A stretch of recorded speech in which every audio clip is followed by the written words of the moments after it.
Lakini tumia nafasi hii kipekee kumshukuru sana meneja wa mkoa wa Dar es Salaam wa SIDO, kwa maana ndugu yangu Mahinya amekuwa ni ndugu yangu kwa muda mrefu. Alikuwa Iringa, ameenda Tanga, na bahati nzuri zaidi alikuwa ni moja wa marafiki zangu akiwa huko. Kwa hiyo nikimuona tunajikuta kwamba tuko nyumbani.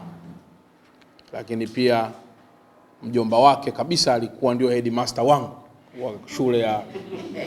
wa shule yangu niliyosoma form 1 mpaka form 6. Na bahati nzuri alifariki, bahati mbaya alifariki, lakini pia kwa bahati nzuri nilihudhuria pia mpaka kwenye mazishi. Kwa hiyo nikikumbuka hizo memories, basi inanipa raha kuona kwamba vijana wenzetu wanazidi kupewa dhamana ya kuweza kuongoza taasisi ambazo ni chachu na dira maendeleo kwa taifa letu. Lakini jambo jingine, mimi na wenzangu tumeambatana hapa na baadhi ya wajumbe wa kamati ya usalama. Hatusafiri wote, lakini tunakuja kwa kadri mtu anapopata nafasi, na hasa kutokana na jambo ambalo tunataka kulifanyia kazi.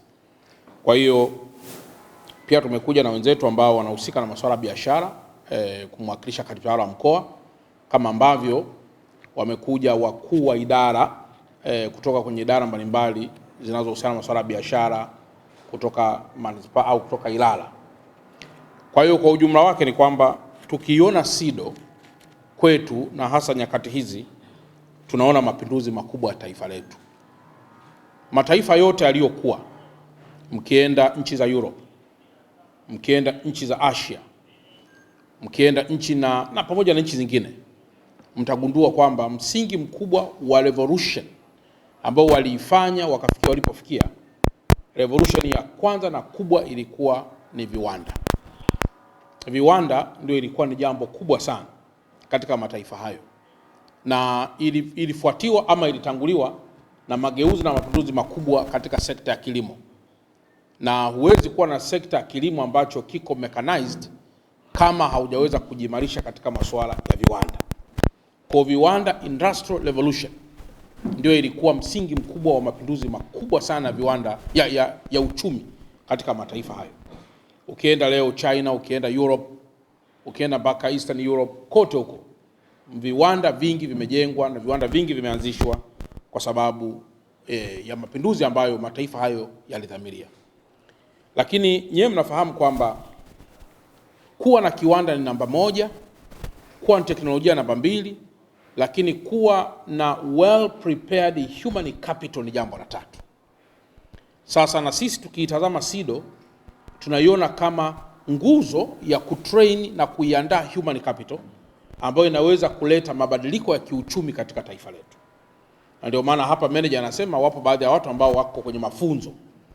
Mafunzo manake ni kuimpart knowledge, na utakapo impart knowledge kwao, manake knowledge hiyo itatumika kuongeza value. Kama tunavyosema ni added value katika bidhaa, manake mtu ili awe na thamani ya ziada anapaswa kuwa na maarifa. Kwa hiyo tukisema huyu ni mtu aliyeongezewa thamani, manake ni mtu ambaye hakuwa alivyokuwa, ameongezewa knowledge, ameongezewa skills. Baada hapo ndio tunasema hii ni rasilimali watu ambayo imeongezewa thamani. Kwa hiyo SIDO tunaitazama kama chombo muhimu ambacho kinaongezea thamani kwa kinachoitwa human capital, ili iwe transformative, lakini ili iwe ni asset katika taifa. Lakini jambo la 3 jingine la muhimu ni mwelekeo pamoja na dira taifa letu. Mnafahamu kwamba kwa sasa taifa limeanza kutekeleza dira ya maendeleo ya mwaka 25-50. Tunazungumzia miaka 25 baadaye. Sasa hii maana yake nini? Ni kwamba chochote ambacho tunakifanya kama SIDO na chochote ambacho tunakifanya kama Wizara ya Viwanda na Biashara na chochote ambacho tunakifanya kama taifa, maana yake lazima kuwe na adherence kwenye misingi yote ya kinachoitwa dira ya maendeleo ya 2050. Kwa hiyo SIDO tulionayo leo na SIDO ambayo imepractice kazi zake zote kabla ya dira hii mpya, maana yake ni kwamba malengo yake yote, yawe ni mahususi au ni malengo ya jumla, lazima yafiti kwenye kinachoitwa dira ya maendeleo ya taifa ya 2050, na ambayo kwa bahati nzuri tumekushaanza kuitekeleza tangu mwezi huu wa 7, na tutakwenda nayo mpaka mwaka 2050. Kwa hiyo tunapoangalia jambo hilo lazima tujue kwamba tunaitekeleza dira kwa maslahi mapana ya taifa letu. Lakini jambo la 4 ambalo nalo ni la msingi sana, wakati wa utawala wa baba wa taifa Mwalimu Julius Kambarage Nyerere, tunaona kwamba viwanda vilikwisha kuwepo na alihamasisha viwanda, lakini utawala ambao sasa unakuja tena kwa sasa umeendelea kuhamasisha viwanda na kukuza pia viwanda. Hasa hoja yangu ya msingi ni kwamba vyuo vikuu na vyuo pamoja na taasisi mbalimbali hapo katikati au zamani vilijielekeza sana katika ujuzi, kwa maana kwamba vyuo vya kati vilivyotoa ujuzi vilikuwa ni vingi kuliko vyuo vikuu ambavyo vilitoa maarifa haya ya kawaida. Sasa tukiangalia kwa sasa, kukiwa kuna wimbi kubwa la vijana kulalamika kuhusu kutokuwa na ajira, maana yake mnasuaji namba 1 katika jambo hilo anaitwa SIDO.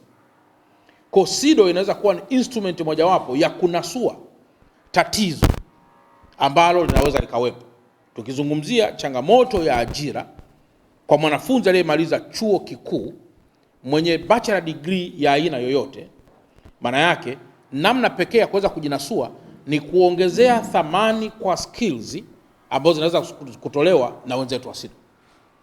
Kwa hiyo ukitazama SIDO kwa nyakati hizi, lazima pia tuitazame kama mdau namba 1 ama mdau mkubwa katika kutatua jambo la ajira kwa vijana.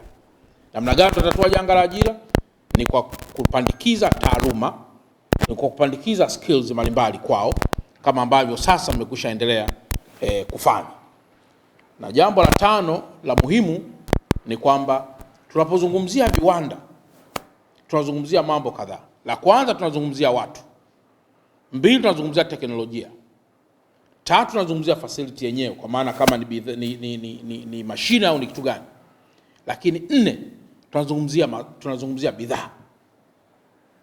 Na katika bidhaa tunazungumzia mambo makubwa mawili. Tunazungumzia bidhaa kama raw material na tunazungumzia bidhaa kama output. Tunazungumzia bidhaa kama inayoletwa kama malighafi kuja katika viwanda, lakini mwishoni tutakuja kuzungumzia bidhaa kama mali ambayo imekushazalishwa kutoka kwenye kiwanda. Na jambo la mwisho, tunazungumzia masoko ya bidhaa hiyo. Katika huo mnyororo wa thamani tunazungumzia masoko ya bidhaa hiyo, na ambapo katika masoko ya bidhaa hiyo, how to connect masoko hayo, ndio tunakuja tunazungumzia transportation and logistic chain, inakuja na yenyewe inaingia. Tunakuja tunazungumzia marketing strategy, nayo inakuja kuingia. Tunakuja tunazungumzia masuala ya diplomasia, sasa na yenyewe inakuja kuingia, kwa namna ambavyo taifa litakaporuhusu exportation, maana tunazungumzia mahusiano kati ya taifa A na taifa B katika mnyororo wa thamani wa economic diplomacy. Kwa hiyo hayo mambo yote tunakuwa tunazungumzia kwa pamoja katika huo mnyororo ambao tunazungumzia katika masuala haya ya kiwanda. Kwa ili kiwe kiwanda, maana yake ni kwamba ndani yake tunahitaji mtu ambaye yuko well equipped, tunahitaji mashine ambazo ziko pale, tunahitaji teknolojia ambazo ziko hapo, tunahitaji raw materials, lakini tunahitaji malighafi ambayo, tunahitaji mali ambayo imekwisha zalishwa ikiwa na ubora. Sasa ubora ni vitu kadhaa. Ubora ni issue ya technology, lakini ubora ni issue ya human personnel. Ubora ni kitu pia kinachohusu human capital yako ulionayo. Unaweza ukawa na mashine na kila kitu kizuri, lakini kama wako well trained watazalisha kitu ambacho hakina ubora. Kwa hiyo ndio maana leo tumesema tufike hapa SIDO kama sehemu mojawapo katika mkoa ambao tunauongoza, na ninyi kama wadau muhimu katika kusaidia uongozi wa mkoa, ili tuweze kuondokana na zile changamoto ndogo ndogo ambazo tunazo. Tumezungumzia hapa changamoto, na kwamba changamoto, na bahati nzuri nimeishi Mbeya, nilishakuta kuna changamoto ya mambo hayo kwenye eneo fulani la SIDO pale Mbeya. Nimekwenda Kagera, nimekuta pia kuna changamoto kubwa katika eneo mojawapo pale, na bahati mbaya pia niliambiwa na meneja wangu wa Kagera alifariki, ambaye alikwenda Iringa, dada yangu, dada Johari. Fortunately kwamba mwanae ndo alikuja kunitumia message kwamba mama yake amefariki, lakini nako kule nilikuta kuna changamoto hiyo. Sasa nadhani kuna jambo la kukaa na kuangalia structure nzima ya SIDO ilivyo. Wakati mwingine tunaweza tukawa tunapigana na changamoto za watu kuto kulipa kodi, lakini kumbe tunakuwa hatujajua tatizo lilipo, kwa sababu haiwezekani kwa kuna changamoto kila mahali inayohusiana watu kutokulipa kodi na pengine kukimbilia mahakamani. Sasa mimi msimamo wangu ni mmoja tu, kwamba kama mko na uhakika kwamba watu hao wanadaiwa, basi tafuteni muda, mimi nitakuja hapa, nitakaa nao na nitawapatia siku chache kuto kutumia mali hii kwa maslahi yao, kwa sababu lazima tufike wakati utoto mdogo mdogo, kama unaona mali ya umma ni tamu, kajenge ya kwako. Mimi jibu langu ni hilo tu, yani kwenye hilo silembi. Unaona pana kufaa, baki lipa kodi yetu, hapa kufai ondoka. Ni Kiswahili hicho tu, yani hakuna Kiswahili kingine. SIDO ni mali ya serikali, lakini haiwezi kujiendesha mpaka itakapokuwa in partnership na private sector. Sasa haiwezekani iwe ni win-lose situation, lazima ni win-win. Wewe unapata na mimi napata. Kwa hiyo niweke tu taratibu kwamba tunaomba listi ama orodha ya wadaiwa sugu wote ifike pia kwa mkuu wa mkoa, orodha hiyo. Alafu mtu wa biashara pamoja na msaidizi wa ofisi ya mkuu wa mkoa kwa kushirikiana na meneja wa mkoa, andaeni kikao ambacho tutakaa nao na tutapeana siku za kulipa na nitawapa siku za kuwafukuza, ili mradi iwe.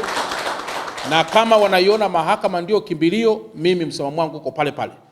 Mahakama itaendelea kutusikiliza ukiwa nje ya jengo langu na sio vinginevyo.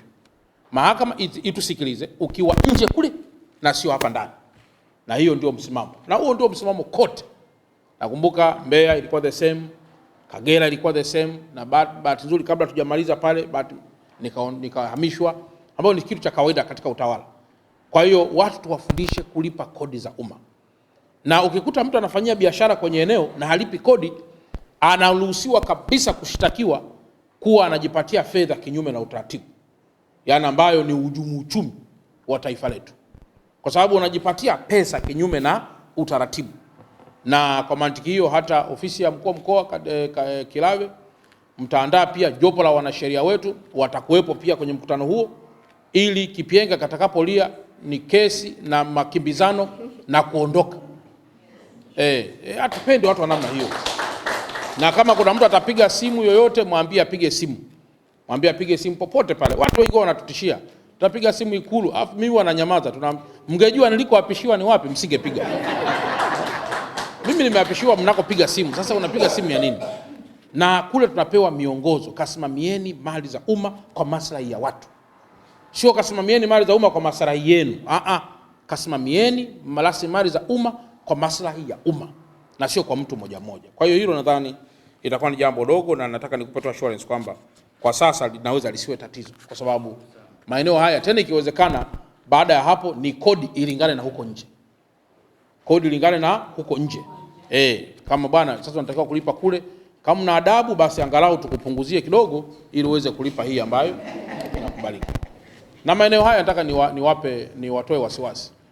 Maeneo haya una watu wanatafuta kila asubuhi. Maeneo haya wanatafuta kwa ajili ya maofisi, wanatafuta kwa ajili ya viwanda, wanatafuta kwa ajili ya ICDs, wanatafuta kwa ajili ya vitu gani, wanatafuta kwa ajili ya magodauni wengi. Hapa sio mkoani, hapa ni maeneo ambayo ni habu ya uchumi. Ni habu ya uchumi. Tunaweza tukaamua tukaweka hata facility za code za nini zile za mnaita za kuhifadhia ama ugadishaji. Code rooms, kwa sababu airport hii hapa ni kitendo tu cha kutoka hapa huyo anaondoka moja kwa moja, amepakia kwenye cargo ameondoka. Kwa hiyo airport inatakiwa pia iwe na feeders ambao wanakuwa nje, kama ilivyo bandari kuwa na feeders ambao ni ICDs, kwa sababu bandari anajivunia ICD. Sasa hata airport nayo haiwezi kila kitu kufanyika ndani ya airport. Lazima pia kati fulani kinaweza kaa huko nje, kikaa ndani ya mamlaka zao. Wakikagua huku na kinapita moja kwa moja kwenda airport. Basi baada ya kusema haya, mimi nawashukuru sana, na kama ambavyo katibu wa wilaya amezungumza kwamba tulipaswa tuwe na mkuu wa wilaya kuwa na agro processing zone. Agro processing ambayo yenyewe tunaweza tukaiangalia tunaisenta wapi. Sasa ndio maana leo nikasema nitapita pia kuangalia, kwa mfano hapa kuna mashine za kuchanganya sio viungo sio na vitu gani. Wakati fulani ni kwamba unapokwenda kwenye maeneo kama ya Mabibo mle, unakuta kwamba ubovu wa perishable goods, the moment inakaribia kutaka kuharibika, bargaining power yake huwa ni ndogo. unapokutana na mnunuzi. Na ndio maana biashara leo hata za parachichi zinaingia kwenye mtego mkubwa, biashara za papai, biashara sio za nyanya, kwa sababu mtu anaingia akiona kwamba inataka kama vile inaweza kama baada ya siku 3 kuharibika, leo anakulazimisha kushusha bei. Sasa hiyo kidogo inakuwa sio jambo zuri sana. Sasa ni vizuri pengine kuangalia namna ambayo tunaweza kila halmashauri au kwa halmashauri moja moja kuwashauri kuhusu umuhimu wa kutengeneza agro processing zone. Tunakuwa na viwanda vingi vidogo vidogo vya kuwasaidia kina dada, kina mama na kina kaka ujasiriamali kuprocess bidhaa za kilimo kabla zijaharibika, ili sasa kama ni kiungo, kama ni tangawizi iweze kuuzwa ambayo imeongezewa thamani, kama ni nyanya iweze kuwa tomato sauce ambayo imeongezewa thamani, kama ni kitunguu basi kiwe kimeongezewa thamani, kama sijui ni cardamom, ni cinnamon, zile ndizo ambazo zimeongezewa thamani. Sasa watu wote wakigundua kwamba processing zone ya vitu hivyo inapatikana pale, maana yake mtu wa SIDO anakuwa amekwisha saidia, mtu wa TBS naye atakuwa amesaidia, watu wote ambao wanahusika na masuala ya ubora wa bidhaa hizo watakuwa pia wamesaidia, lakini pia watu wa